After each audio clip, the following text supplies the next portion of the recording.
शांडिल साहब, आप आर्मी में रहे और इस समय बीजेपी की तरफ से एक नैरेटिव चलाया जा रहा है अग्निपथ, जिसमें भारत देश के युवाओं को 4 साल के लिए फौज में जगह दी जा रही है, पर उसको आप कैसे देखते हैं? अग्निपथ किसी भी लिहाज से इस ग्लोरियस आर्मी के लिए फर्दर ग्लोरी नहीं देगा जी। ऐसा भी मेरा मानना है, बिकॉज मैंने भी 35 साल सर्विस की इस महान इंडियन आर्मी में जी। और मैं दावे से कह सकता हूँ कि इस प्रकार की जो योजनाएं बीच में ले आते हैं जी। बिना सोचे समझे, वो सचमुच में हमारे ना तो युवाओं के हित में है जी। ना देश के हित में और ना ही इंडियन आर्मी के हित में है, ऐसा मेरा मानना है। तो इस प्रकार से आप समझ सकते हैं कि इतनी छोटी सी अवधि में सीने पे गोलियां खाने के लिए तैयार होंगे, क्योंकि मैं समझता हूं कि एक जवान को दुश्मन का सामना करने के लिए जी। जो मैं देखा है युद्ध में स्वयं भाग लेकर उसके लिए ट्रेन करना होता है। बिल्कुल, ट्रेनिंग बहुत जरूरी है। मैं तो खुद ट्रेनिंग मेजर रहा हूँ अपने सेंटर का, तो इस प्रकार का ये संभव नहीं होगा, ऐसा मेरा मानना है। बीजेपी ये दावा करती है कि इस बार जो है बदलाव नहीं होगा, जैसे हिमाचल में रीत रही है, रिवाज रहा है कि हर बारी नई सरकार को मौका देते हैं हिमाचल के लोग। क्या लगता है आपको, बीजेपी का ये कैंपेन जो है वो सक्सेसफुल हो पाएगा? इस क्षेत्र में तो भारतीय जनता पार्टी का कोई एक भी कोई स्कूल का कमरा या स्वास्थ्य का केंद्र का कमरा या कोई भी सड़क, कोई भी बड़ा विकासात्मक काम नहीं हुआ, तो ये दावा करना कि हम दोबारा रिपीट करेंगे, बिल्कुल सरासर गलत। क्या आप भी चुनावों को नजदीक देखते हुए अपने लोगों के, अपने क्षेत्र के लोगों में विचर तो नहीं रहे? क्या आपकी तरफ से पहले से ये प्रयास किए जा रहे हैं? क्या कारण रहे? क्योंकि क्षेत्र के लोगों को वंचित रहना पड़ गया कुछ चीजों की वजह से। लोग कहते हैं कि हमारे कुछ काम अभी पेंडिंग है, उनके लिए कौन जिम्मेवार है? अपने डोमेस्टिक या फॉरेन टूरिस्ट को आकृष्ट कर सकते हैं, इस प्रकार की ट्रेनिंग सेंटर होना बहुत जरूरी है। जब वो होगा तो मैं समझता हूँ आधी बेरोजगारी इस प्रकार की चीजों से भी दूर हो जाएगी। इस ओर हमें ध्यान देना चाहिए। नमस्कार, स्काई न्यूज पंजाब में आपका स्वागत करता हूं मैं कोमल सिंगला। हिमाचल प्रदेश में चुनावी सरगर्मियां तेज हो चुकी हैं और तमाम सियासी पार्टियों की तरफ से अपने अपने क्षेत्रों में चुनाव सरगर्मियां बढ़ा दी गई हैं। इसी के चलते आज हम आपको लेकर पहुंचे हैं सोलन, जहां से मौजूदा कांग्रेस के विधायक धनीराम शांडिल, जो कि पूर्व मंत्री, पूर्व एमपी रहे और साथ ही आर्मी में भी इन्होंने लंबा समय गुजारा, साथ ही भारत देश के लिए 3 लंबी लड़ाइयां भी लड़ी। तो हमारे साथ है सबसे पहले शांडिल साहब, आपका स्काई न्यूज पे स्वागत। धन्यवाद जी। शांडिल साहब, आप आर्मी में रहे और इस समय बीजेपी की तरफ से एक नैरेटिव चलाया जा रहा है अग्निपथ, जिसमें भारत देश के युवाओं को 4 साल के लिए फौज में जगह दी जा रही है, पर उसको आप कैसे देखते हैं?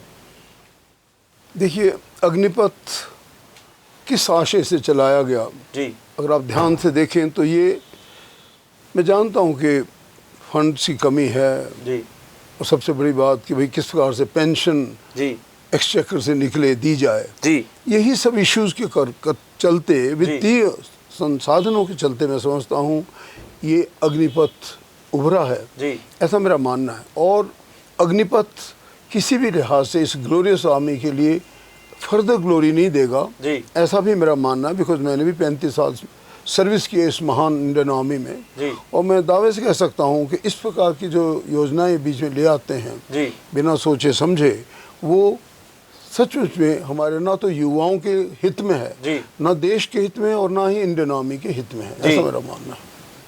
शांडिल साहब, आप कैसे देखते हो, भारत सरकार दावा कर रही है कि हमारी तरफ से युवाओं को रोजगार दिया जा रहा है, क्या ये स्कीम जो 4 साल के लिए फौज में जगह दी जा रही है उसके बाद उन युवाओं का क्या फ्यूचर है, कैसे देखते हो? किस प्रकार की रोजगार की हम बात करते हैं ये भी ध्यान में देना चाहिए कि 4 साल की अवधि में जी, ट्रेनिंग पीरियड मान लो 6 महीने इन्होंने बताया है जी, थोड़ी बहुत छुट्टी डाल दे तो ये 3 वर्ष की सेवा काल एक प्रकार से रह जाती है। बिल्कुल। तो जब उनको 4 साल के बाद 75% घर भेजे जाएंगे लोग जी, उन लोगों का ये कहते हैं कि पैरेलल इंडक्शन होगा, कुछ बड़ी बड़ी अच्छी या तो बड़ी कंपनीज वाले लोग इनको लेंगे या इनको किसी सेंट्रल रिजर्व पुलिस फोर्स इत्यादि में इंडक्ट किया जाएगा जी, ये सरासर गलत है जी, फैक्ट्स पे आधारित नहीं है और ये संभव भी नहीं होगा। एक किस्म से मैं समझता हूँ जो इनकी प्लानिंग है वो युवाओं के साथ एक खिलवाड़ है, जी, इंडियन आर्मी के साथ तो खिलवाड़ है ही, जी। क्योंकि मैं समझता हूँ हमारी बड़ी ग्लोरियस इंडियन आर्मी रही है। जो इसका रिकॉर्ड है वो we must salute all those people जी। जिन्होंने 65, 62, 71 की और कारगिल जैसे युद्धों में भाग लिया है। जी। और उस आर्मी में किस प्रकार का काम हमारे लोगों ने किया है, हमारे जवानों ने किया है, जिसका हम आज भी फख्र से लोगों में बखान करते हैं। कारगिल के युद्ध में तो 4 परमवीर चक्र थे, तो उसमें से 2 हमारे कब्जे में थे। तो इस प्रकार से आप समझ सकते हैं कि इतनी छोटी सी अवधि में वो बच्चे तैयार होकर सीने पे गोलियां खाने के लिए तैयार होंगे। क्योंकि मैं समझता हूँ कि एक जवान को दुश्मन का सामना करने के लिए जो मैं देखा है युद्ध में स्वयं भाग लेकर, उसके लिए ट्रेन करना होता है। बिल्कुल, ट्रेनिंग बहुत ज़रूरी है। मैं तो खुद ट्रेनिंग मेजर रहा हूँ अपने सेंटर का, और इन जवानों को कैसे तैयार किया जाता है ये इसके लिए अवधि भी चाहिए, बच्चों को ट्रेनिंग करने की पूरी विधा भी चाहिए, पूरी इसके लिए फॉर्मेट भी चाहिए, और बच्चों के अंदर इसके एक स्वाभिमान भी पैदा हो जाता है कि हम इंडियन आर्मी का हिस्सा हैं। जब 75% को आप घर भेज रहे हैं तो इस प्रकार का ये संभव नहीं होगा, ऐसा मेरा मानना है। बिल्कुल।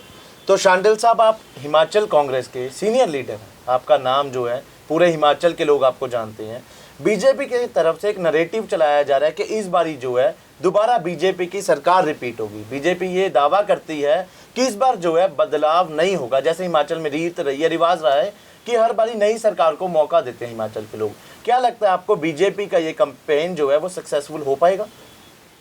देखिए, दावे तो कोई भी कर सकता है, भारतीय जनता पार्टी को भी अधिकार है कि वो दावे करे, परंतु ये दावे बिल्कुल खोखले साबित होंगे। क्यों कि न केवल भाई कि एक बार बीजेपी एक बार कांग्रेस आएगी, ये भी एक तथ्य है, लेकिन मैं इससे भी बड़ा तथ्य आपको बताना चाहता हूँ कि इन वर्षों में जो बीजेपी की सरकार है, इन्होंने लोगों के लिए क्या किया। मैं जानता हूं कि कोविड जैसी भी चीज़ बीच में आई, परंतु उसके अलावा सचमुच में हमारे क्षेत्र में विकास की गतिविधियों पे एक बार से ताला लगा है। हमारी विकास की गतिविधियां ठप हो गई हैं, और किसी भी प्रकार की बड़ी योजना, मैं तो अगर अपना भी विधानसभा क्षेत्र लूँ, उसमें जिसमें मैंने 463 करोड़ रुपए के विकासात्मक कार्य किए हैं, जिसकी मैं बच्चों को अपने देता भी रहता हूँ, सभी लोगों को, महिलाओं को, उन लोगों को सबको पता है कि हमारे इस क्षेत्र में तो भारतीय जनता पार्टी का कोई एक भी कोई स्कूल का कमरा या स्वास्थ्य का केंद्र का कमरा या कोई भी सड़क, कोई भी बड़ा विकासात्मक काम नहीं हुआ। और मैं समझता हूँ पूरे प्रदेश में भी ऐसा ही हुआ है। तो ये दावा करना कि हम दोबारा रिपीट करेंगे, बिल्कुल सरासर गलत है। जी शांडिल साहब, जैसे आप दावा करते हो कि आपने 463 करोड़ का काम अपने क्षेत्र के लोगों के लिए किया, आप मंत्री भी रहे, आप MP भी रहे, आपके पास पावर भी रही, आपको लगता है कि क्षेत्र के लोग जो हैं आपकी गतिविधि से, आपके कार्यकाल से संतुष्ट हैं और खुश हैं और आपको दोबारा मौका देंगे? बिल्कुल ठीक कहा आपने। क्षेत्र के लोगों के अंदर ये संतुष्टि है कि हमारे विधायक ने हमारे लिए काम किया। पिछले लगभग 10 साल, 2 मेरी टर्म पूरी होने वाली, दूसरी भी, तो इस अवधि में मैंने हर क्षेत्र का स्वयं दौरा किया है। मेरा अभी भी दौरा जारी रहता है। आप यदि किसी से भी पूछें क्षेत्र में जाकर, हमारा विधायक मिलन कार्यक्रम जो लगभग पिछले 2 वर्षों से लोगों के बीच में बड़ा एक प्रकार से पॉपुलर हुआ है, आप अभी भी देख सकते हैं कि हम कोई भी उनका ऐसा क्षेत्र नहीं है जिसमें, चाहे वो शिक्षा का है, चाहे स्वास्थ्य का है, चाहे वो सड़कों का है, चाहे वो कोई और विकास की गतिविधि, महिला मंडल है, युवा मंडल है, या पंचायत का घर है, कोई भी विकासात्मक कार्य से छूटा नहीं रह जाता। और हमने पूरे क्षेत्र का दौरा स्वयं किया है। मैं स्वयं काम की समीक्षा भी देखता हूं, और लोग हमारे काम से बेहद खुश हैं। आप इसे लोगों से भी पूछ सकते हैं। जी शांडिल साहब, अक्सर देखा जाता है कि चुनाव नज़दीक आते ही लीडर जो अपने घर से निकलना शुरू हो जाते हैं। क्या आप भी चुनावों को नज़दीक देखते हुए अपने लोगों के, अपने क्षेत्र के लोगों में विचर तो नहीं रहे? क्या आपकी तरफ से पहले से ये प्रयास किए जा रहे? जब जैसे ही हम मेंबर लेजिस्लेटिव असेंबली बने, हम दूसरे ही दिन से लोगों के बीच की समस्या को धन्यवाद करने गए कि उन्होंने मौका दिया। उन्होंने ये मौका इसलिए दिया कि भाई मेरे जैसे एक पुराने सैनिक को जिसने देश की रक्षा की हो, मैं इन्हीं के आशीर्वाद से दोबारा चुना मुझे इन्होंने। पहली बार जब मैं चुना गया तो मैं इनके नज़दीक से देखी समस्याएं। जैसे फॉर एग्जांपल इंडोर स्टेडियम हमने स्कूल में था, जहाँ मैं खुद पढ़ा हूँ, हमने वहाँ पे दूसरी गतिविधियां दी, जैसे तहसीलें बनाई, हमने थाने अपग्रेड करवाए, हम लोगों ने वहाँ पे अपनी जितनी भी और शिक्षा से संबंधित जो अपग्रेडेशन होनी चाहिए वो करवाई, स्कूल अपग्रेड कराए।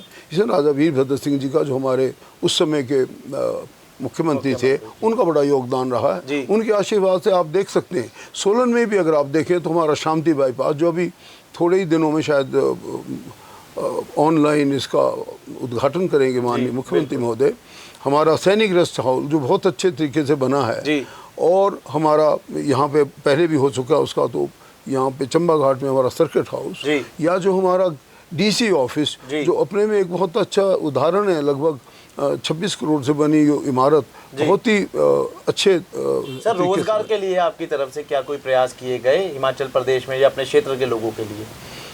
ये बहुत ही प्रश्न अहम है और ठीक कहा आपने। मैं तो ये समझता हूँ कि आज भी हालांकि हम पूरी तरह से अपने इसका दोहन नहीं कर सके प्रकृति के सौंदर्य का, ये सबसे सुंदर इलाका है। इसमें प्रकृति ने एक तरह से खजाना भरकर रख दिया है। अभूतपूर्व जगहें हैं, ऐसी ऐसी दूर की जगहें जिनको हमने देखा भी नहीं, कई बार ऐसे भी रिमोट एरियाज हैं। मैं तो समझता हूँ उनके लिए प्रयास किया जा रहा है, पर अभी की सरकार भी कर रही है। तो मेरा मानना है कि इसका पूरा दोहन नहीं हुआ है। हमें क्या कारण रहे, क्योंकि क्षेत्र के लोगों को वंचित रहना पड़ गया कुछ चीज़ों की वजह से। लोग कहते हैं कि हमारे कुछ काम अभी पेंडिंग है, उनके लिए कौन जिम्मेवार है? बिल्कुल ठीक कहा आपने। इसमें बहुत से कारण रह सकते हैं इन सब चीज़ों के।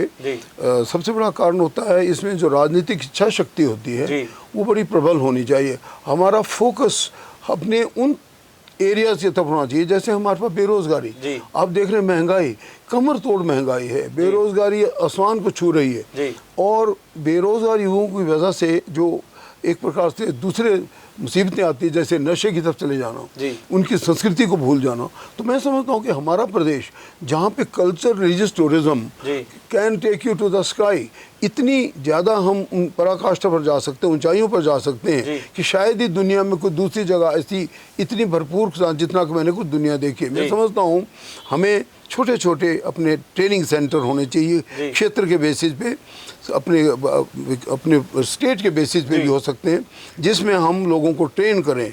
वहाँ के प्राकृतिक छटा को दिखाने के लिए गाइड, यहाँ के जो पर्वतीय क्षेत्र के व्यंजन होते हैं उनको बनाने को खुद को तैयार करना, प्रोफेशनल वे में उनको तैयार करना कि कैसे होस्ट बनना, किस प्रकार से आप एक अपने डोमेस्टिक या फॉरेन टूरिस्ट को आकृष्ट कर सकते हैं। इस तरह के ट्रेनिंग सेंटर होना बहुत ज़रूरी है। जब वो होगा तो मैं समझता हूँ आधी बेरोजगारी इस प्रकार की चीज़ों से भी दूर हो जाएगी। इस ओर हमें ध्यान देना चाहिए। यहाँ पे और भी बहुत से एरियाज है जिससे हम रिसोर्स मोबिलाइजेशन कर सकते हैं, ऐसी बात नहीं। इस क्षेत्र में और भी बहुत सी संभावनाएं हैं। हमारे पास पानी का क्षेत्र है जहाँ पे हाइड्रो इलेक्ट्रिसिटी को बड़े अच्छे तरीके से विकसित किया जा सकता है, और जो विकसित जितना हुआ है मैं समझता हूँ उससे बहुत ज़्यादा परसेंटेज हमें और आगे जाने की आवश्यकता है। इस प्रकार से इस प्रदेश में तो जल, जंगल और ज़मीन, अगर इन सब चीज़ों को हम ध्यान दें, इस चीज़ का समन्वय बैठाएं, तो इनको विकसित करें, तो मैं समझता हूँ बेरोजगारी दूर की जा सकती है। बिल्कुल, अच्छा प्लानिंग है आपकी। अब शांडिल साहब, किसानों का क्या इस प्रदेश में वजूद है, फ्यूचर क्या है? क्योंकि पहले हिमाचल प्रदेश सेब यानी कि एप्पल के लिए पहचाना जाता था, सबसे ज़्यादा यहाँ पे प्रोडक्शन होती थी। आजकल टमाटर की बड़ी प्रोडक्शन यहाँ पे हो रही है, कैसे देखते हो? किसानों के लिए क्या चैलेंजेस है?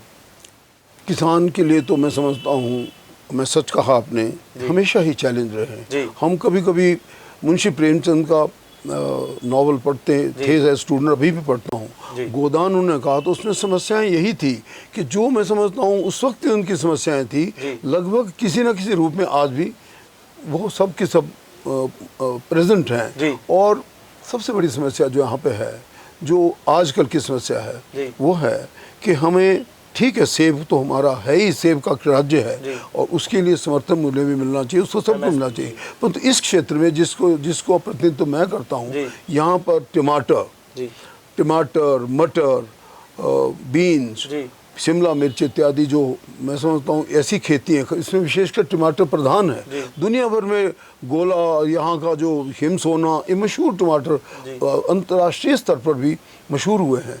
मेरा मानना है कि जो मिनिमम सपोर्ट प्राइस हम सेब को देते हैं, उसी की तर्ज पर हमें इनके उत्पादकों को भी देना चाहिए। क्योंकि अभी हाल ही में मैं कल 2 दिन पहले मैं गांव में था जी। इसी कार्यक्रम करने के, जो हमारा होता है विधायक मिलन कार्यक्रम।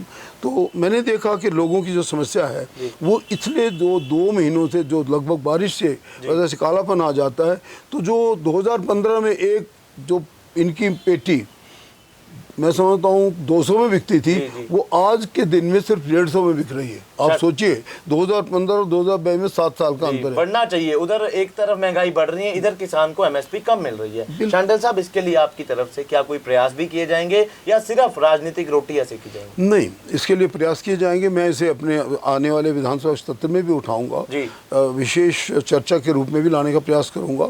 और मैं जानता हूँ कि लोगों की सच में कई बार तो लोग ये सोच रहे हैं कि इसकी खेती बंद करके कोई और ऑप्शन देखी जाए, कोई किसी और अल्टरनेटिव को ढूंढा जाए, ताकि बेचारे वो तो नहीं तो खेती की भूखमरी के कगार पे भी आ जाएंगे। ऐसा मैंने देखा है। इस बार खासकर जो ये बारिशें हुई है ज़्यादा, इससे विपरीत प्रभाव पड़ा है। तो इसको मैं विधानसभा में उठाऊंगा और कुछ ना कुछ रास्ता लोगों के लिए, राहत के लिए निकालेंगे। बिल्कुल। शांडिल साहब, आपका ज़्यादा समय ना लेते हुए मेरा आखिरी सवाल है कि 2017 से 22 तक आप विधायक रहे हो, कांग्रेस की सरकार नहीं है प्रदेश में, क्या चैलेंजेस आपको फेस करने पड़े और क्या नुकसान इस क्षेत्र के लोगों का उसमें हुआ? बहुत महत्वपूर्ण प्रश्न है आपका। देखिए, जहाँ तक चैलेंजेस का है, चैलेंजेस हमेशा ही राजनीति में रहते हैं। तो मैं समझता हूँ कि राजनीति को हमें कभी उस स्तर तक नहीं लाना चाहिए कि जिसमें हम सिर्फ कुर्सी बचाने का ही काम करें। हमें विकासात्मक चिंतन रखना होता है। और मेरा मानना है कि मैं हमेशा दलगत राजनीति से ऊपर उठकर काम करता हूँ।